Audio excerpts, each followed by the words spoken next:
And now, please welcome Larry Letow and Rick Garretts, our hosts for tonight's National Cybersecurity Hall of Fame ceremony. Welcome to the 2014 National Cybersecurity Hall of Fame Dinner and Enshrinement Ceremony. We're very excited to enshrine 5 individuals that represent respect the past and protect the future. These 5 individuals represent the people that built the foundation of cybersecurity. These individuals built the foundation of what we call cybersecurity today. With recent attacks at the White House, JP Morgan, Apple iCloud, and Dairy Queen, no one is safe if DQ is getting attacked. Our importance in every industry continues to grow. Before we get started tonight, I thought you and I could play a little bit of Celebrity Jeopardy. There we go. Okay, so Larry, we're going to play a little Cyber Jeopardy, and the first question that we're going to ask is I'm going to select cyber careers for 200. Well, very good. So your question tonight is, who was the first CISO? So you're asking who is the first Chief Information Security Officer? That's correct. Well, I know that one's Al Gore. No. Al Gore invented the internet. But Steve Katz was the first CISO working for Citibank and JP Morgan. He had a great quote about taking the new job. He said 99% of becoming a CISO was serendipity and being open to a new career opportunity where there wasn't one before. Okay, Larry, so let me give you a chance here. Give me a category. Rick, I'm going to take computer attacks for 300. Okay, so Larry, what was the first computer virus? Well, Rick, see, I know this question. And I know it because I wrote the script. The first computer virus was called the Brain. It was released in its first form in January of 1986 and is considered to be the first computer virus for MS-DOS, for those that remember. Brain was written by 2 brothers from Pakistan. When the brothers began to receive a large number of phone calls from people in the United States, United Kingdom, and elsewhere, demanding that they disinfect their machines. Of course, the brothers said they were motivated. They were not motivated by malicious behavior, I'm sure. The brothers right now run BrainNet Internet Service Provider. Rick, you missed the first question, so I'm going to give you a chance to time it. Okay. So we're going to play Final Jeopardy. Okay. So what was the person who's recognized as America's first hacker? I think I know this one. I hope so. I have a confidence issue after that first one. So it's Kevin Olson. Tell me about it. So Kevin, if you remember back in LA, he wanted to win a Porsche 944. And to do that, he had to be the 111th caller on the radio station, which was KISS FM, if you remember, in LA. So he hacked in and became the first caller, the second caller, the third caller, all the way up to 111 and won the Porsche 944. And he was also featured on NBC's Unsolved Mysteries, if you remember, where he actually took down all their 800 lines for their calls as well. So he was the first hacker, Larry. But he was eventually solved. He was. And he won't be in the Hall of Fame anytime soon. But tonight is about honoring the saying, respect the past, protect the future. We will honor the innovative individuals and organizations which had the vision and leadership to create the foundational building blocks for the cybersecurity industry. We are pleased tonight to have our keynote speaker, Admiral Micah Rogers, here tonight. Thank you.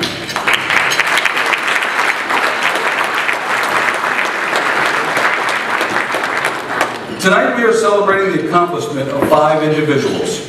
5 individuals that have dedicated their lives to an industry that was unknown to many in 1984. It is because of their efforts the industry continues to innovate, safeguard, and transform this nation. It is in that spirit that we recognize these individuals and welcome them to the National Cybersecurity Hall of Fame. For those of you that attended the Cyber Maryland Conference, you were able to listen to great speakers, hear about exciting new technologies, and witness high school, college, and pro teams battle it out in the Cyber Challenge. So we do have one of the classes of the cyber winners that was published today. So as everyone knows, the Cyber Maryland Challenge is high school teams battling, then college teams battling, and then also pro teams. So we were fortunate to have the coach of the 2014 high school team. I don't know if Steve Morella is here, but Loyola Blakefield High School. Steve, if you could stand, everyone give him a round of applause. 2014. Steve's high school team started out with 4 members 3 years ago, and now has 77 boys that are part of the cyber team, which is 10% of the entire high school that want to be cybersecurity professionals. So Steve, congratulations to all your work.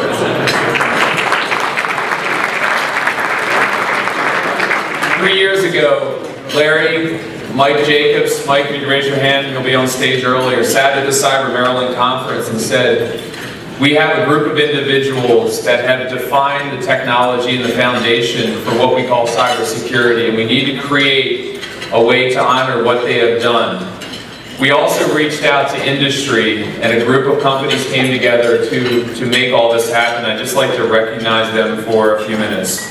BAE Systems, BB&T, Citrix Systems, Convergence Technology Consulting, Corporate Office Properties Trust, CyberCorp, CyberPoint, Economic Alliance of Greater Baltimore, Endgame Systems, Fearless Solutions, Federal Business Council, Coolspan, Lockheed Martin, Merit Construction Services, Norman, Raytheon, SafeNet, SAIC now, Leidos, SC&H, SourceFire, Susquehanna Bank, TechGuard, Security, Towson University, Trustwave, University of Maryland, Baltimore County, University of Maryland, University College, UMUC, and Venable, and Whiteford, Taylor, and Preston.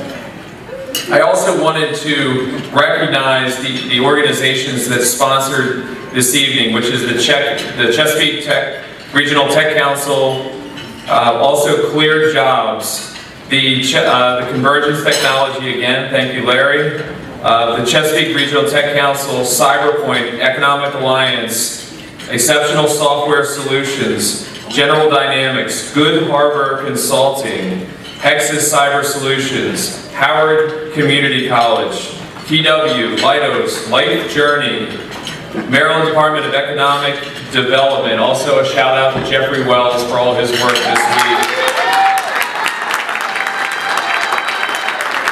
McGladrey, Miles and Stockbridge, the National Cryptological Museum Foundation. We also want to recognize Robert and Heather Rodriguez, wherever they are, coming from California. Robert and Heather, thank you for all the leadership in building the ecosystem of entrepreneurs and the technology ecosystem that you generate and drive every day. We want to recognize SRA, Tenable Security, UMUC, Venable, and also we would like to recognize the organizations that helped pull this together, and also Federal Business Council who organized all of this activity. Before dinner, I'd like to bring up Tom Sadowski, one of the gentlemen that, without his help and support, we would not be here tonight. So Tom, you come up and just sort of start us off with a toast before we have dinner.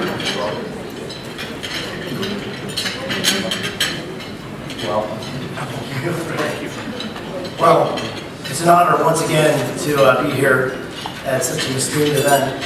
Okay, the toast, thanks.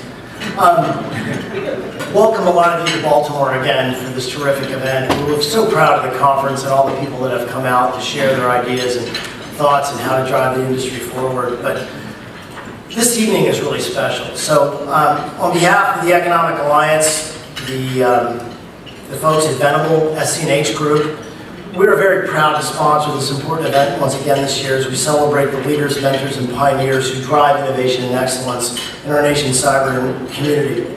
As I mentioned last year during the toast, we don't take for granted the tremendous assets that we have here in this region and the huge responsibility that's incumbent upon us to help sustain and enhance our collective mission, to protect our freedoms and those who protect and defend us.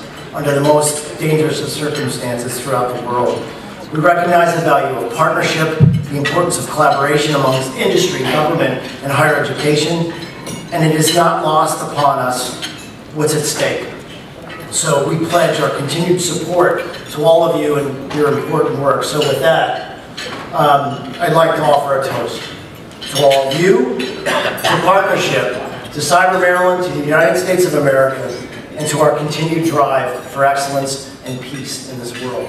Hear, hear.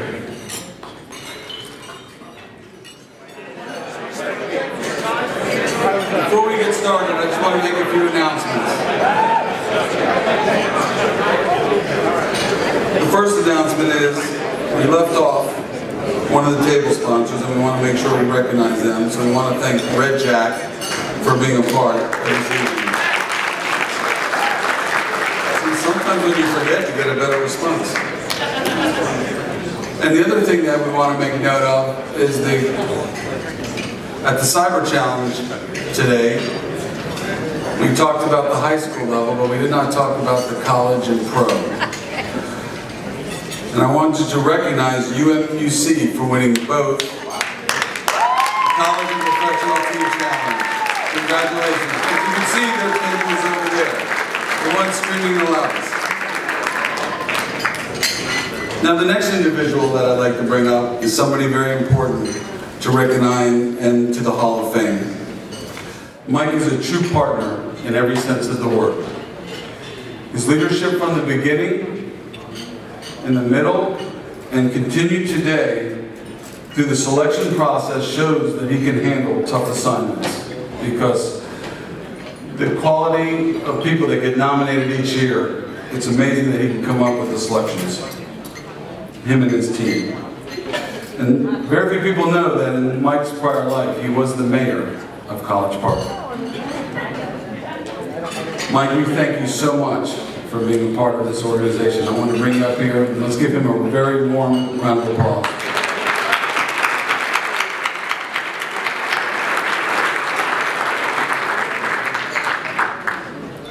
Thanks, Larry. And the funny thing is, when General Minahan appointed me the Deputy Director for Information Assurance, which was the title in those days, he had no idea that I had been elected mayor 2 months before.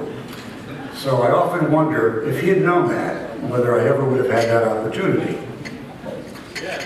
Thank you. Thank you, General Minahan. Just wanted to confirm that after all these years.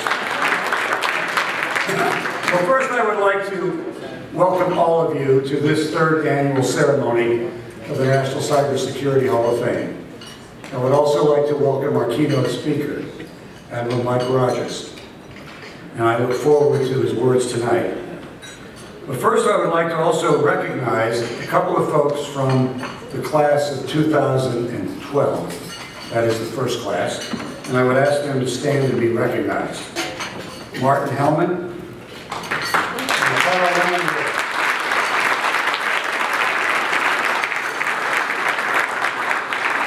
From the class of 2013, David Bell and Eugene Spafford.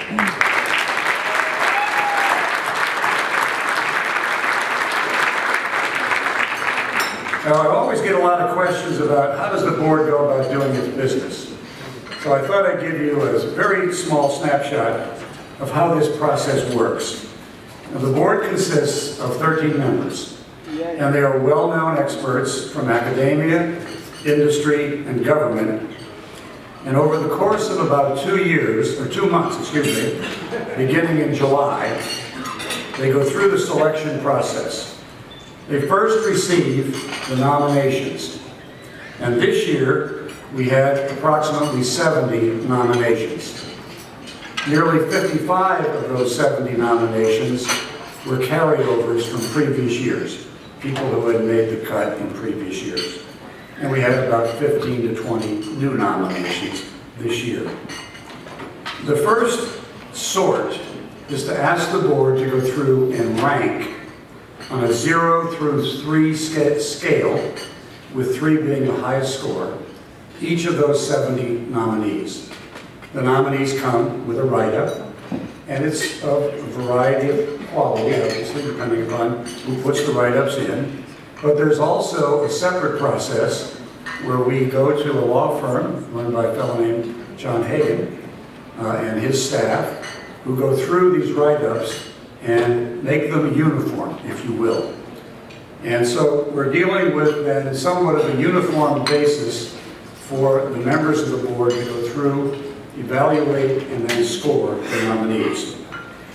On the basis of that first scoring, we get down to a group of semifinalists, or finalists, excuse me. And the finalists in this year's ballots numbered 14. There was a clear break between the 14th individual and the 15th and beyond individuals relative to that ranking. The board then receives, each member of the board receives 5 yes votes that they are obligated to spend for 5 of the 14 nominees. Once again, there was a clear break between the top 5 and the rest of the field. Not to say that the rest of the field might not be deserving, but the evaluation sensed from all members of the board that the 5 inductees that we have tonight are the best 5 for this year's round. So that's the process in a nutshell. It doesn't take a long time to do that. And oh, by the way, this is an advertisement. 10 of the 13 members of the current board, their terms expire tonight. So I'm looking to repopulate the board. If any of you may be interested, see me. It's not a lot of work. And as the board members today will tell you, about 10 hours a day, that's it. And they do good thing. A lot of it is done by the chairman, myself, and by that other group that I mentioned, John Hagan, where we put together these things, get it packaged up, and ready to go. Now let me introduce that board. The board consists, as I said, of 13 members, and I'm going to read their names off. Those who are here, I would ask you to stand and be recognized, and hold your applause till I get through the entire list. Dr. Susan Landau, who's a former senior staff policy analyst at Google, and most recently a professor at Worcester Polytechnic Institute in Massachusetts. Susan is not here tonight. Richard Schaefer, former information assurance director at NSA. Dick, I know you're here, please stand. Dr. Martin Hellman. We'll get through the group. Dr. Martin Hellman, who is also an inductee in 2012, but for the past 2 years has been a member of the board of the Diffie-Hellman Public Key Cryptography fame. Marty, would you stand? There he is without his tuxedo jacket on. You won't get a gig for that though, Marty. Robert Lentz, the former Deputy Assistant Secretary of Defense for Cyber, Identity, and Information Assurance, is not able to be here this evening. Brian Snow, my Technical Director at NSA, and currently an independent IA consultant. He's also not here this evening. William Newhouse, Cybersecurity Advisor in the Computer Security Division at NIST. Bill, would you please stand? Thank you. Fran Lando, a former Senior Executive at NSA, was unable to be here this evening. Dr. Corey Shao, University Professor of Informatics at Idaho State University, and the individual most responsible for the creation of the curriculum used throughout the nation for information assurance education. And he's at the root of the Centers of Excellence in Information Security Education. John Grimes, former Assistant Secretary and Chief Information Officer at the Department of Defense. John, thank you.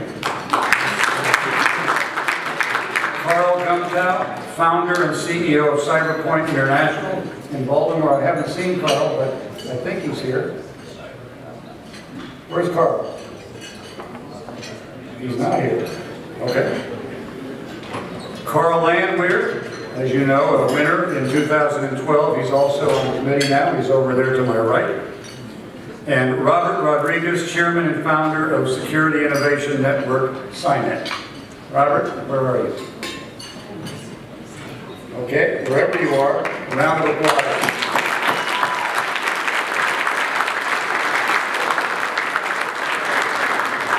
say it's been a wonderful experience working with this group of individuals, some of whom I knew before the committee was formed, some of whom I've become knowledgeable of. And they did a great job, and all of it, by the way, is remote.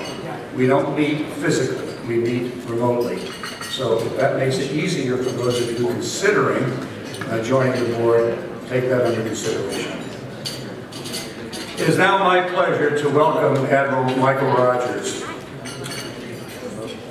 He's a native of Chicago, and he graduated from Auburn University in 1981 and was commissioned into the Naval Reserve Officers Training Corps. He was originally a surface warfare officer, but he was selected for designation or redesignation to cryptography, now known as information warfare, in 1986. He assumed his present duties as Commander United States Cyber Command and Director NSA Chief Central Security Service in the spring of 2014.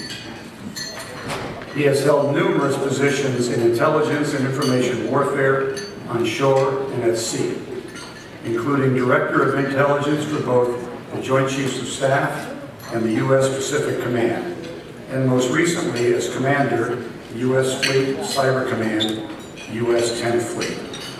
Admiral Rogers takes the helm at NSA at a most critical time in its history. I know you will join me in wishing him great success in the face of significant technical and political challenges, and welcome him to the stage this evening. Ladies and gentlemen, I give you Admiral Michael Rogers.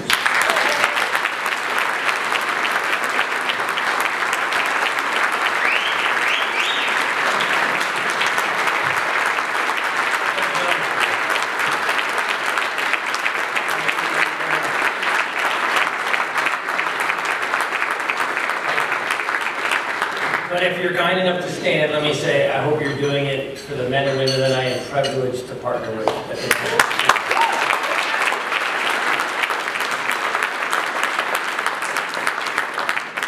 So I am mindful of why we are here tonight, and that is to honor 5 individuals who have made a significant difference in cybersecurity and have helped to put us in a much better position than we would otherwise have been as a nation. Before we get to that, I'll keep my remarks very short and very focused. I'll make a couple points if I could, but let me start out first by thanking some people. Both from the organizers, to all of you taking times from busy lives to spend some time together to talk and recognize about a topic that is critically important to us as a nation, cybersecurity. I mean, the idea that we would 5 years ago, 10 years ago, even be having a dinner that would honor professionals in cybersecurity is something I think we all would have said, what? You know, it probably just wouldn't have happened. I also want to honor and thank those who are here who were leaders at NSA before I ever got here. So from men and women like General Minahan, Chris Inglis, former deputy, Mike, and others who are here today, I constantly remind the men and women at the National Security Agency, we stand on the work of the men and women who went before us. We are blessed.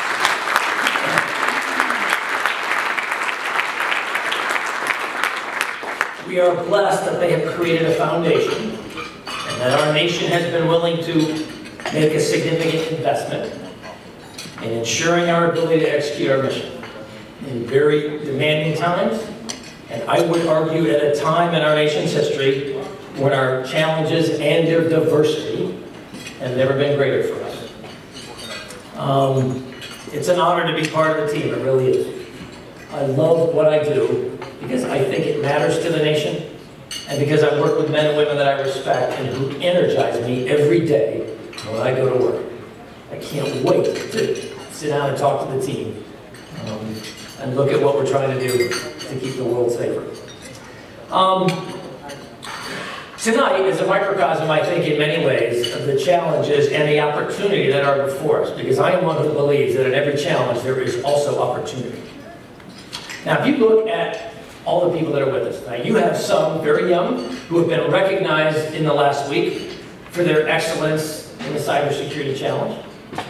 Young men, young women just starting their way in life, making that transition into the adult world, trying to figure out what the future might hold, and yet very interested in the world of cybersecurity. There are men and women amongst us tonight who have literally dedicated their entire adult lives to the idea of security within the cyber realm, long before we ever really started talking about this cybersecurity thing or the idea of information assurance. There are entrepreneurs with us tonight. There are members of established firms. There are those who have helped develop policy in the U.S. government for how we're going to deal with these issues. There are individuals who are helping to teach and train and create our workforce of the future. There are uniforms. In many instances, I know a lot of people look at me and go, well, why is some four-star talking to us about cybersecurity? This is a microcosm, I think, of the first point I would make to all of us, I believe. That our ability to achieve the level of security in the cyber arena that we need as a nation, in no small part, will be driven by our ability to create a dynamic partnership between many groups that, quite frankly, traditionally in our structure, really didn't spend much time with. That is not a small challenge, for example, at times for me if I put on my United States Cyber Command hat or my National Security Agency hat, where, quite frankly, many of the hardworking men and women on the team that I'm fortunate enough to lead, they don't necessarily understand the outside world as well as I wish they did at times, as well as I wish I did at times. In many instances, I'm dealing with people who clearly don't understand us as well as I wish they did at times. We have got to create a dialogue where we are not talking past each other, but we are talking to each other. We are having meaningful, concrete discussions about how are we going to partner and bring out the best of us to make this work.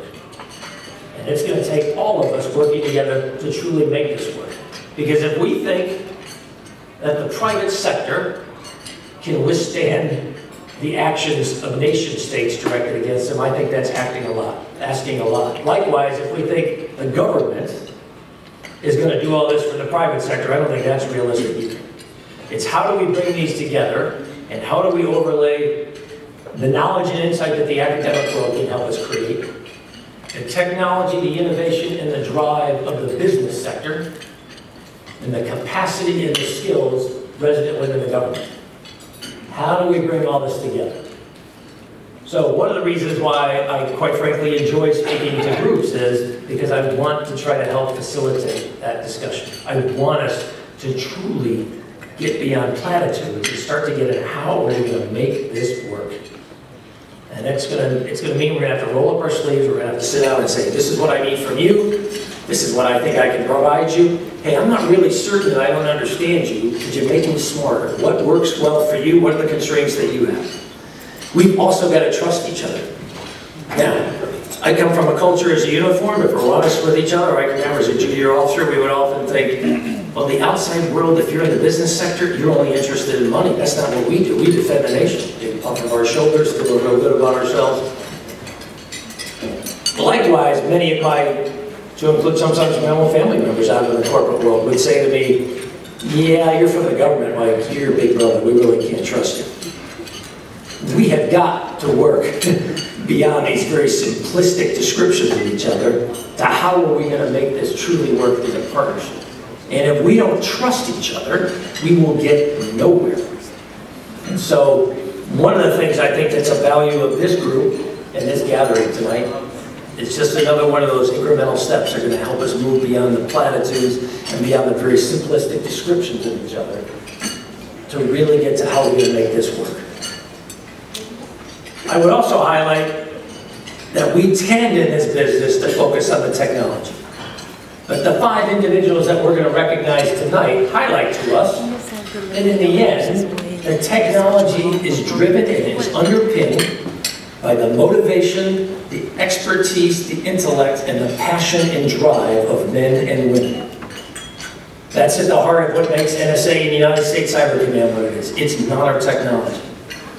It's that commitment to mission, it's the drive, it's the sense of purpose, and it's the commitment to doing the right thing the right way and not cutting corners.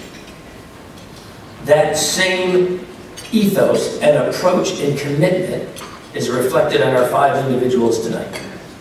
It took me a long time to learn this lesson, but as I'm always telling our workforce, You do not have to wear a uniform to serve. Service is about something much bigger, much broader. And many people do that in a uniform, many do that in educating the young men and women who someday are going to be in the jobs and the positions some of us are in. They're reflected in a dynamic business sector that says, hey, look, economic strength is a positive for us as a nation, and we can collaborate together, and in so doing, we can make the nation stronger, and we can work with each other. And we can work with our partners around the world. Because again, another instance or aspect of all of this today that I've really come to think about is, and this is not something that if we think in America we're going to solve all this, don't worry, we got all the answers, it's just not going to work that way. Cyber doesn't recognize boundaries, whether they be geographic or they be in many ways the traditional ones that we have defined as a government. Hey, this is a private sector function, this is a governmental function, and then we got this really specialized national security thing. My view is cybersecurity is a fundamental national security issue for us as a nation. Where are we going to go as a nation in the world we're living in the digital age of the 21st century, in which the interconnectedness, both technically as well as individually, has never been greater, and it's only going to grow. That Internet of Things that we're already dealing with today is going to be exploding in our immediate lifetime. And I mean our immediate lifetimes. It's already started, it's already here, and yet we don't fully comprehend yet just what it means. And think about how that's going to impact cybersecurity. And think about the challenges that that's going to represent to us. Now, many of those, when you read the bios of these 5 great individuals, you'll see many of them have been working these questions for a long time. And we're very fortunate as a nation that we have men and women that are willing to do that. Let me conclude, because tonight really is about them. Let me conclude by saying a couple final thoughts for you. The first, I want to thank you for your willingness, as I said, to spend some time tonight. What I would ask you and challenge you is, we all, and I think about this all the time, so how do we move beyond talk to how do we really make this work? So whether it's for me as a uniform and a policy guy in the government, I'm trying to ask, so what can we do from a policy perspective? What can we do from a legal perspective? What is the framework and the partnerships that we can create as I talk to DHS, as I talk to the FBI, as I look at what NSA and US Cyber Command can bring to the table? I ask each of you to ask yourself, what can we do, both individually and collectively, to drive this problem set? Because I don't want to wait until there's some crisis to suddenly get us to think, we probably should have looked at this a long time ago. And every one of us intellectually knows that. For example, privacy in the digital age. What does that mean for us as a society? And do we truly understand what it really means? And if we think this is only an issue about big government, to me, we are sadly missing the broader picture. Our world around us is changing in fundamental ways. The idea of anonymity in the digital age is increasingly difficult for us to achieve as individuals. And every day in the world we live in, we are making choices to shed our privacy in ways, quite frankly, we don't even understand. And we need to have a discussion about, are we comfortable with that? What makes sense for us as a nation? Are we where we want to be in that regard? And we need to do it in a thoughtful, collaborative way. And not, I'm good and the other guy's bad. And my intentions and my basis of what I'm doing, you can trust. And the other perspectives, you can't trust them. We just aren't going to get where we need to be as a nation if that's what we're going to do. So I thank you very, very much for your willingness to be here tonight, for your very kind applause for the men and women of the National Security Agency. Let me thank you for that. I apologize, I just thought of one other thing I wanted to share. Many people look at me as a uniform and they say, well, why would he be here? Well, US Cyber Command has 3 primary missions. One is to defend the Department of Defense's informational network. The second is to create the cyber workforce that will conduct the department's cyber missions from the defensive to the offensive. The third, and the one that really starts to focus in on the broader issue of cybersecurity, when directed by the President or Secretary of Defense, is to defend critical U.S. infrastructure. And to do that, U.S. Cyber Command needs to partner with many of you here in this room. Because if we think, hey, we're the uniform and we're just going to show up when it hits the fan, what a losing approach. If there's one thing life in the military teaches you is you must train and exercise the way you expect to fight. That is pounded into you from day one. And we've got to do the same thing in the cyber arena. Lastly, as the director of the National Security Agency, NSA gets a lot of focus for its foreign intelligence mission. It's one of two missions we have. That foreign intelligence mission in the cyber arena helps us to generate insights as to what nation states, groups, and individuals are doing in the cyber arena against the nation, many of its businesses, us as private individuals. The second part of NSA's mission that doesn't get much attention, but I think is a huge one for the future for us, this is a segment Mike used to work in, our information assurance mission, where we are tasked to develop the cryptographic and security standards for classified systems in the Department of Defense, to partner with NIST and others in the U.S. government to do it for the U.S. government, and increasingly, to partner with DHS and the FBI to provide our cyber defensive expertise to support actions against those critical infrastructure. The U.S. government has designated 16 segments in the commercial sector as critical infrastructure for national security purposes. So think about water, power, aviation, financial. There's 16 of them. NSA every day is using its expertise to partner with other elements of the government to try to defend that critical infrastructure and to apply its cyber expertise to provide support to every one of us as citizens. Many of those malwares that you see every day that you read about, Heartbleed, Bash, Shellshock, I mean, you fill in the blank.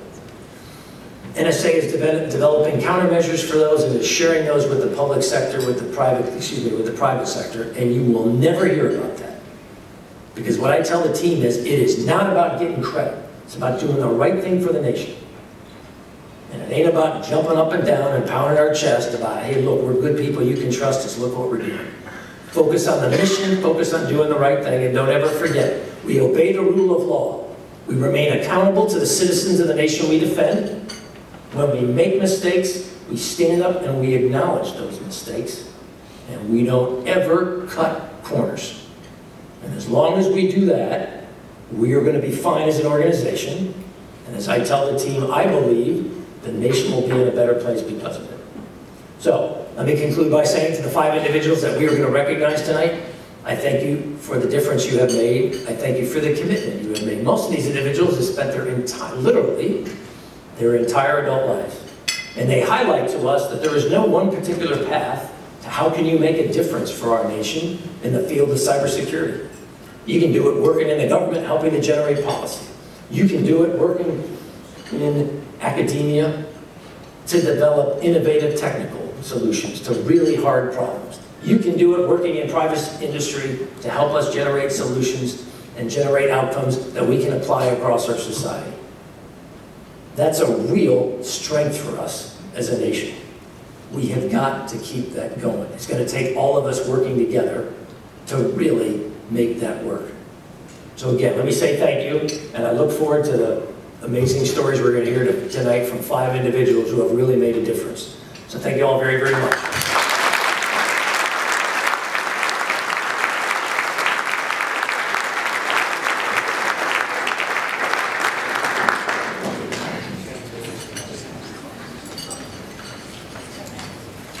Thank you very much, Admiral. Appreciate you taking time to come and celebrate with us tonight. Well, I'm very excited to bring to the stage an individual who has been a part of cyber Maryland industry for a very long time, even though by the looks of him you couldn't tell.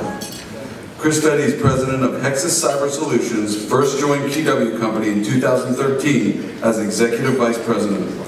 Hexus delivers advanced cybersecurity solutions to commercial companies, government agencies, and the intelligence community. Prior to joining KeyW, Chris was the president and CEO of SafeNet. It is my honor to bring Chris Fetty to the stage.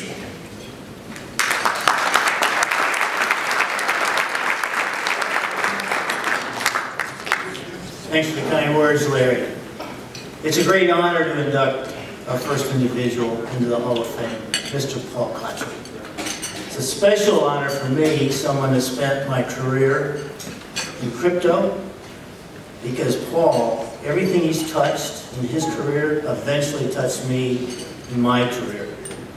Paul designed the cryptographic elements of SSL back in the mid-1990s while still an undergraduate at Stanford, thereby gaining him an international reputation for allowing secure internet transactions.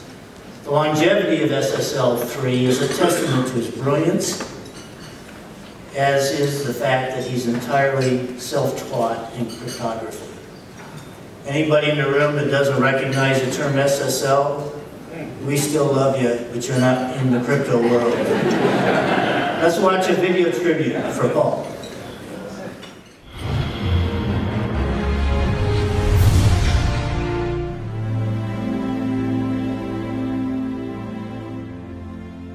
Paul Kocher has gained an international reputation for his research and innovative designs in cryptography. An active contributor to major conferences and leading security initiatives, Paul has designed numerous cryptographic applications and protocols which are successfully deployed in real-world systems. His accomplishments include discovering timing attacks and differential power analysis, and leading the design of the record-breaking DES key search machine. He has recently focused on developing anti-piracy technologies for securing digital content. Paul was elected to the National Academy of Engineering in 2009. He founded Cryptography Research and leads the company as its president and chief scientist. He previously held positions at RSA Security and was a founding member of ValiCert Incorporated. Paul Kocher, designer, author, and visionary.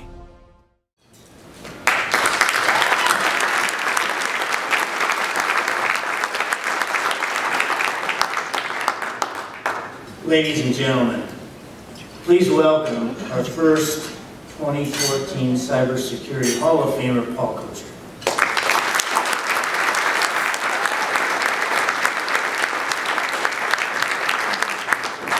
So Chris has said the things I've worked on have touched many of you, hopefully in the better ways rather than the worse. I know that every system that's been built and widely used in the security area seems to have cracks in it. I think I'm more aware of the cracks in the things I've done than the things that work. But it's a great honor to be here and quite a surprise. I think if you'd asked me when I was in school if I was ever going to be in a Hall of Fame, I would have given you a absolutely 0% attached to that. So quite a surprise and an honor.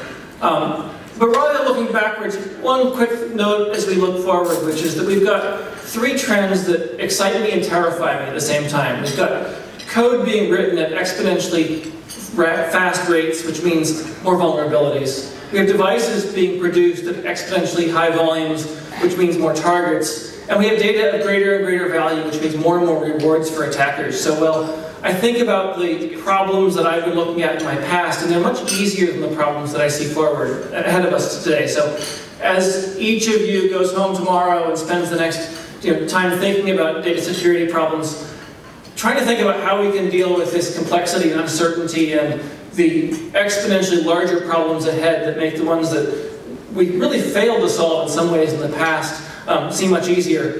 We've got a lot of work ahead of us, and I'm looking forward to hearing who the winners are next year and the year after that, and I hope that the innovation will be able to keep up with the challenges that we have ahead. But again, thank you very much for having me here. It's a great honor.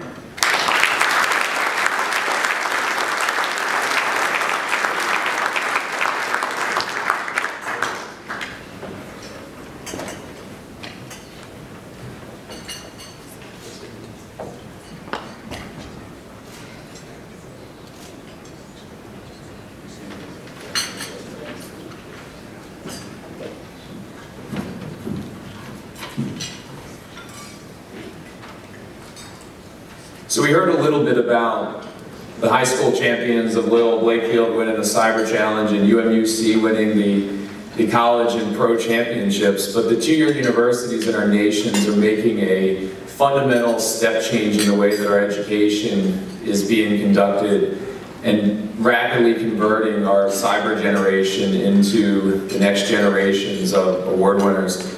I'd like to introduce Tom Glazier from Howard Community College, who is going to introduce the next award winner. Tom?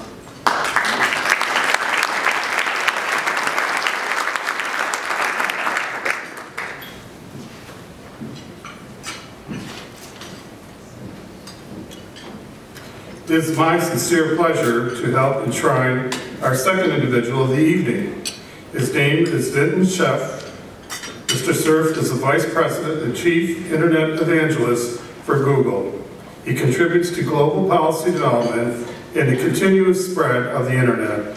He is widely known as the father of the Internet. Mr. Cerf is the co-designer of TCP/IP protocols and the architect of the Internet. Let's watch this video tribute of Vinton Cerf.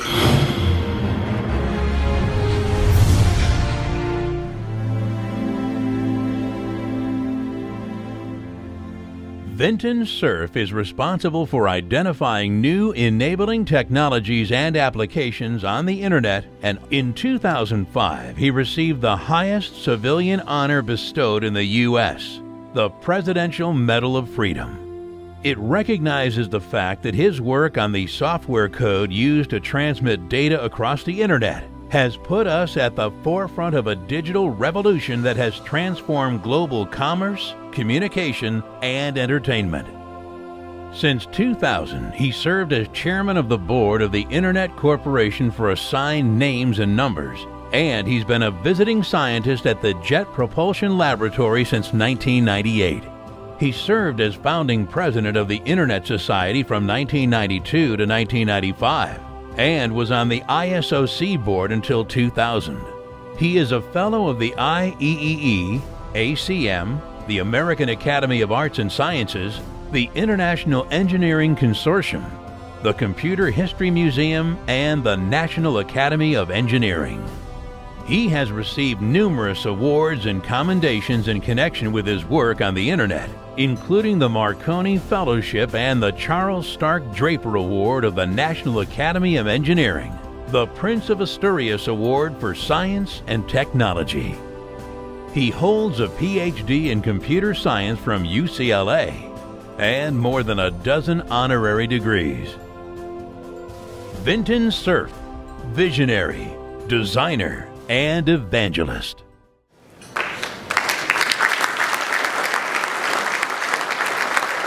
Ladies and gentlemen, let's give a round of applause for Chris Morrow, accepting the honor for Vinton Cerf.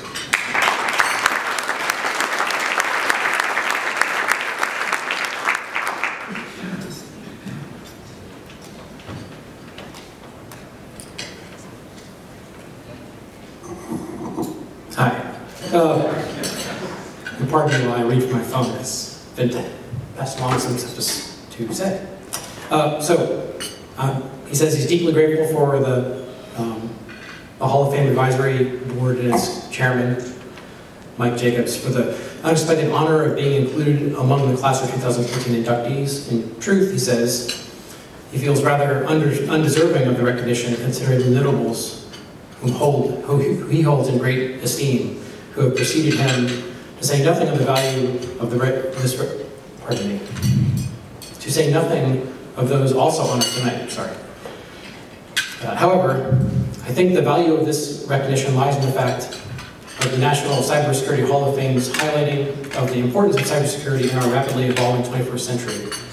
There is so much still to do, and some of it falls to everyone here and everybody else outside. As ordinary users, to pay more attention to their behavior, their actions, and their practices, like, for instance, buckling up before you drive is a great example. We need to think twice when we roam around the World Wide Web and exercise the features of the Internet. Our failure risks the safety of others in the same way that infected persons can spread contagion in an epidemic. I'm strongly motivated and committed to the ideals and objectives of the Cybersecurity Hall of Fame's other recipients and hope to earn this recognition in the years ahead. He says he wishes he could be here tonight, of course, but he has business elsewhere, so I'm here. Thanks.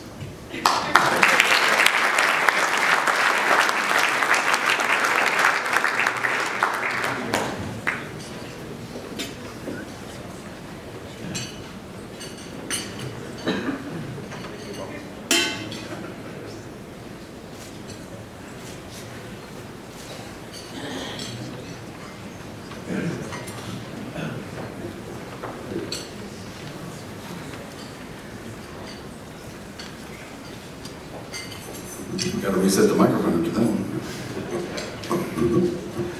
David Powell is the Chief Operating Officer for Federal Business Council, which produces mission-critical conferences and events for the Department of Defense, U.S. federal agencies, and the intelligence community. David is a partner at Federal Business Council, co-founder of the Cyber Maryland Conference, the National Cyber Education Map, the original Cyber Hive at UMBC, and has co-produced the National Cybersecurity Hall of Fame with Rick and I since its inception. It's a pleasure to bring David Powell to the stage.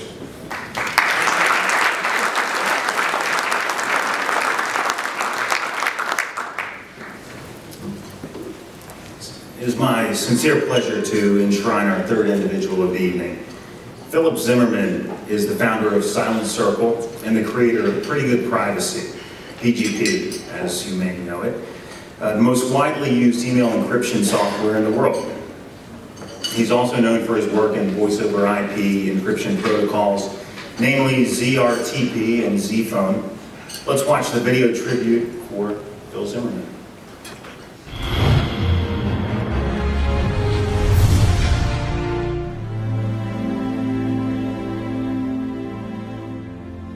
Philip Zimmermann wrote the popular Pretty Good Privacy program and made it available together with its source code through public FTP for download, the first widely available program implementing public key cryptography.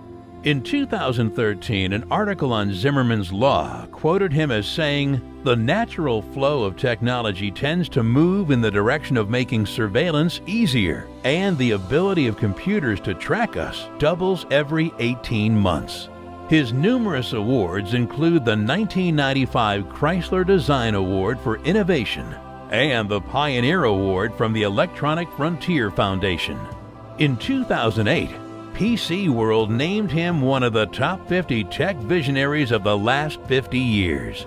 He received a BS degree in computer science from Florida Atlantic University in Boca Raton, Florida in 1978. Philip Zimmermann, programmer, author, visionary.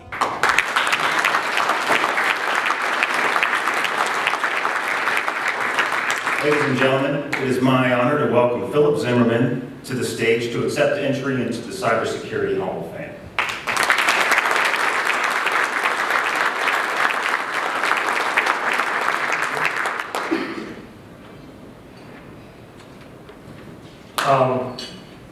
Thank you. It's an honor. I really appreciate it.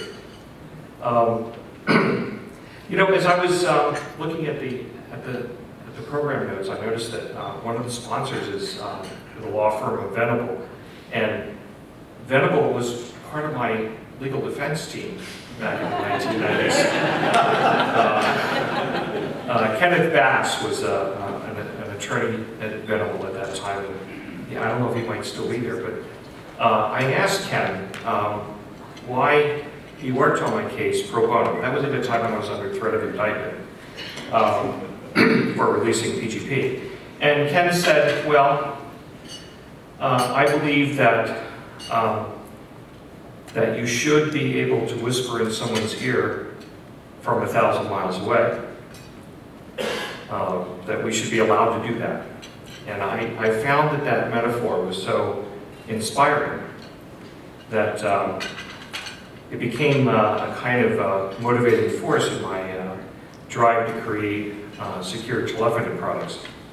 And so today, you know, I have this company that does secure telephony products, and it's way more fun than encrypting email.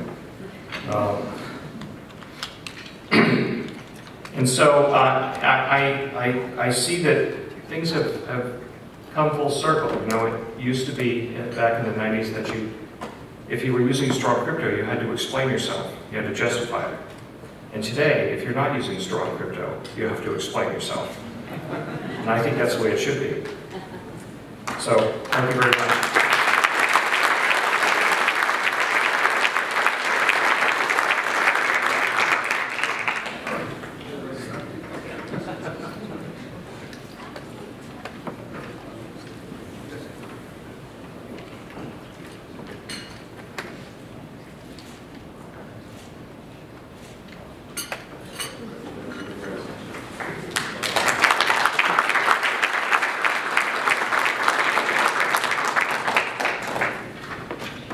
So our next presenter is one of America's best cyber entrepreneurs.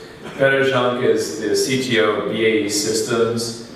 He was past founder of CloudShield. I think Peter has something like 22 patents to his name. This is one of the most optimistic, I'm going to change the world, I'm going to invent something that is going to change the way we work. So it's my pleasure to introduce Peter Zhang from BAE Systems to the stage.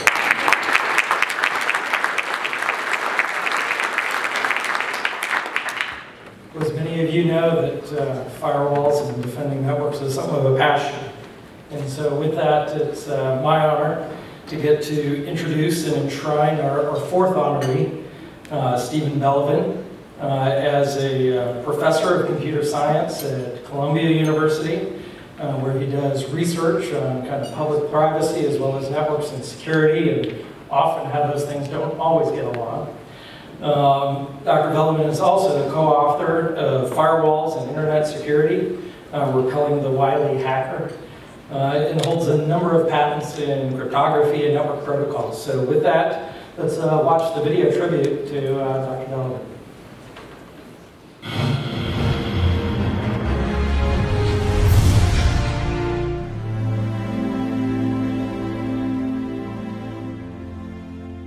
As a graduate student, Stephen Belvin was one of the originators of Usenet.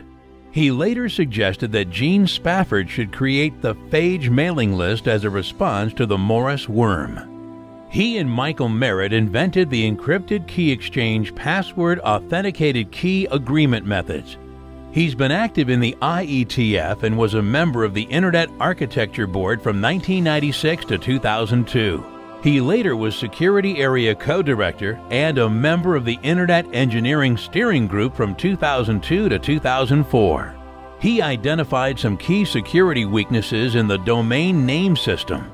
This and other weaknesses eventually led to the development of the DNS-SEC. He received the 2007 National Computer System Security Award by the National Institute of Standards and Technology and the National Security Agency. In 2001, he was elected to the National Academy of Engineering for his contributions to network security.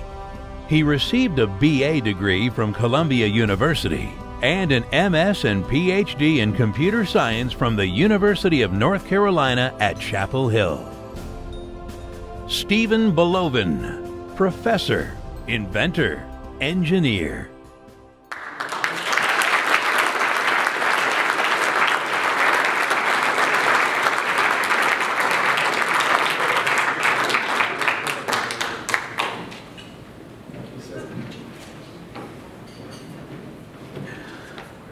I don't think I ever could have visualized being here way back when. Now, I caught my first hackers around 1971. I was doing systems programming while I was an undergraduate at a neighboring school, and this computer was used for both academic and administrative computing. I discovered some of the punch card decks, yes, punch cards, didn't seem to correspond with what I thought other students should be doing. It was a different time. One I hired, the other I sent to the dean. But, you know, I came into security probably from that side of things. I think one of the things that's been the increasing focus of my life over at least the last 25 years has been the realization that insecurity is due to increasing complexity. Computer systems are complex. They're not getting simpler, they're not going to get simpler, and therefore we have an increasing security challenge. And the question is what to do about it. But it's all interconnected. It's, you know, security, as they say, is a systems problem. It's why I spend a good half of my time on the public policy implications of computer technology and security and privacy, because the law and society are part of the problem and have to be part of the solution too. Thank you.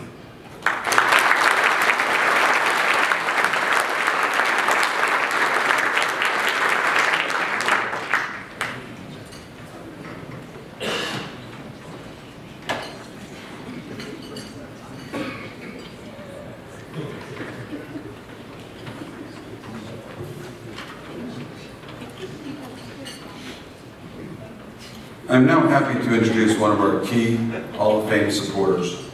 Hayden Land is the Vice President of Research and Technology for Lockheed Martin's Information Systems and Global Solutions. He serves numerous U.S. government agencies, allied nations, and regulated commercial industries. Previously, he was Vice President of Engineering and CTO for Lockheed Martin's IS&GS civil sector.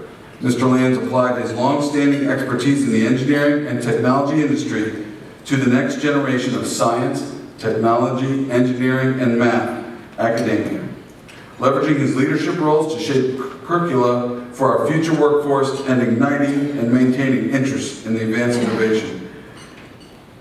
Please welcome Hayden Land to the stage.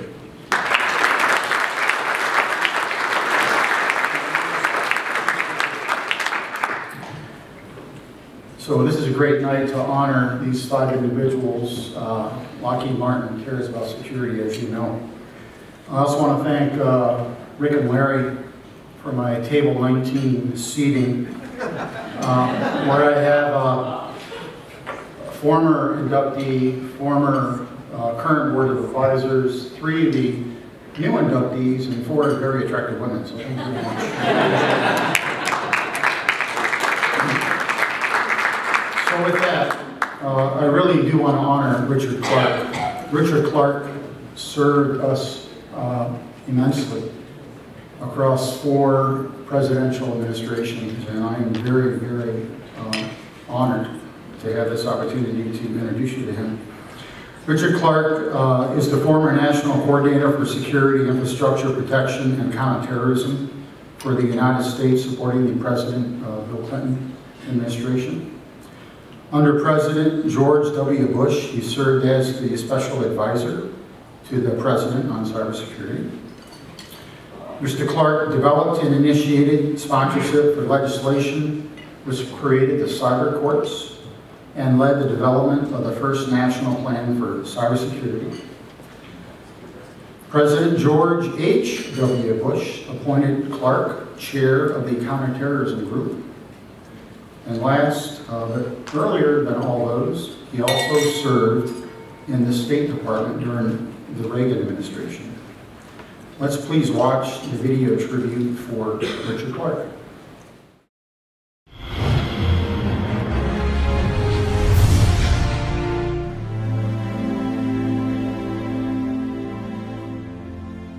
Richard A. Clark worked for the State Department during the presidency of Ronald Reagan. And in 1992, President George H.W. Bush appointed him to chair the Counterterrorism Security Group and to a seat on the United States National Security Council.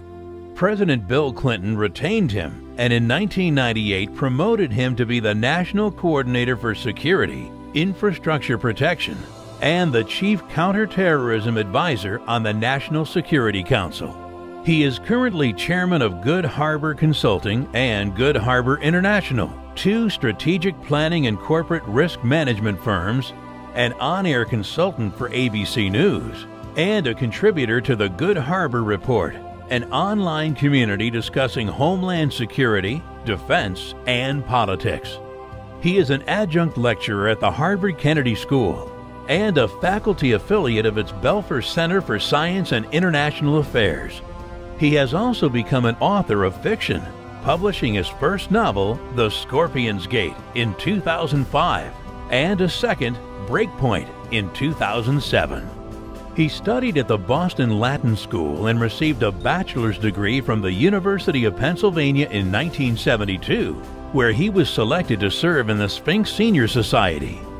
After working for the Department of Defense as an analyst on European security issues, Clark earned a master's degree in management in 1978 from the Massachusetts Institute of Technology. Richard A. Clark, author, visionary, leader. Ladies and gentlemen, it is my extreme pleasure to welcome Richard Clark as our 5th and final inductee of the evening. Thank you very much, and thank you to the committee for this quite undeserved honor. I did, however, check on the Google earlier today, and I found out that Dick Clark actually was inducted into the Hall of Fame in 1983. course, that Hall of Fame is in Cleveland.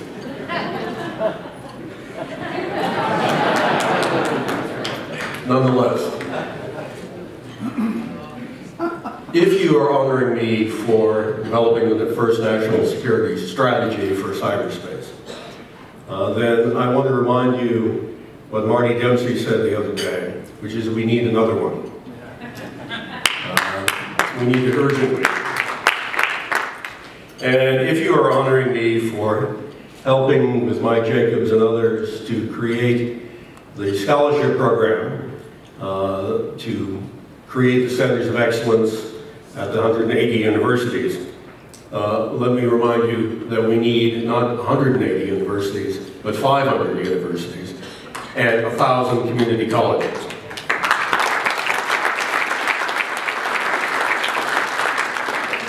And let me close by saying to Admiral Rogers that I think most of us here accept your invitation to help you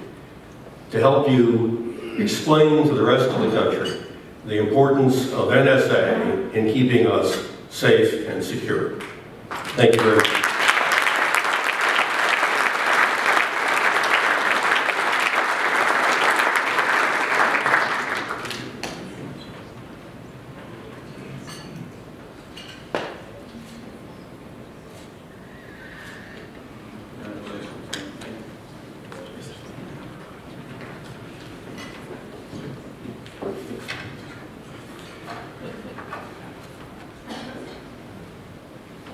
As we end this evening, we want to thank all our sponsors and our presenters, and a special thanks to Liz Hood and her team at FBC for making this night possible. This has been a very special evening for us and for the National Cybersecurity Hall of Fame as we congratulate the class of 2014, and we're glad that you could share it with us. So as a closing comment, I'd like to thank all 5 of our recipients, and if all of us could give them a warm round of applause and thank them for all of their accomplishments.